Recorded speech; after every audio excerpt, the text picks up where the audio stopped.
ஒரு வழியா கூட்டணி பேச்சுவார்த்தை, தேர்தல் அறிக்கை, அனல் பறக்கும் பிரச்சாரம் எல்லாம் முடிஞ்சு இன்னும் 2 நாள்ல தேர்தல் நடக்க போகுது. இந்த தேர்தல்ல எல்லா ஃபோக்கஸும் தளபதி விஜய் மேலையும் அவருடைய கட்சியான தாவேக்கா மேலையும் தான் இருக்கு. என்னைய வச்சு ஒன்னும் காமெடி கிமெடி பண்ணலையே. தாவேக்காக்கு விடுற ஓட்டு டிஎம்கேவை கொஞ்சம் டேமேஜ் பண்ணும் அப்படின்னு உளவுத்துறை ரிப்போர்ட் கொடுத்துருக்கு. இதை பேஸ் பண்ணி தேர்தல் நாள் அன்னைக்கு தாவேக்கா தொண்டர்களை ஸ்டாப் பண்றதுக்கு திமுக கிட்ட ஒரு பிரில்லியண்டான பிளான் இருக்கு. மூக்கு புடப்பா இருந்தா சில நேரத்துல இப்படி எல்லாம் யோசிக்க தோணும் கொஞ்சம்.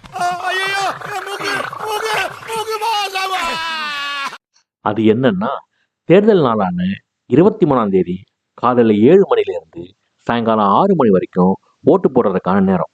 அதனால அன்னைக்கு காலையில் 7 மணிக்கு சன் டிவியில் கில்லி படம் போடுறாங்க. 10 மணிக்கு திருப்பாச்சி, மதியானம் 1 மணிக்கு பிகிலு, சாயங்காலம் 4 மணிக்கு பீஸ்ட். இந்த படம் முடியும் போது சாயங்காலம் 6:30 மணி ஆயிடும். அதுக்கப்புறம் யாராலையும் ஓட்டு போட முடியாது.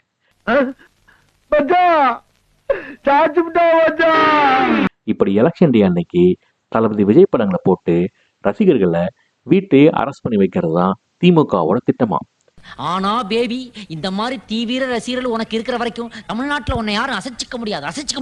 அப்ப நானும் அந்த மாதிரி நினைச்சதுல தப்பு இல்லையே.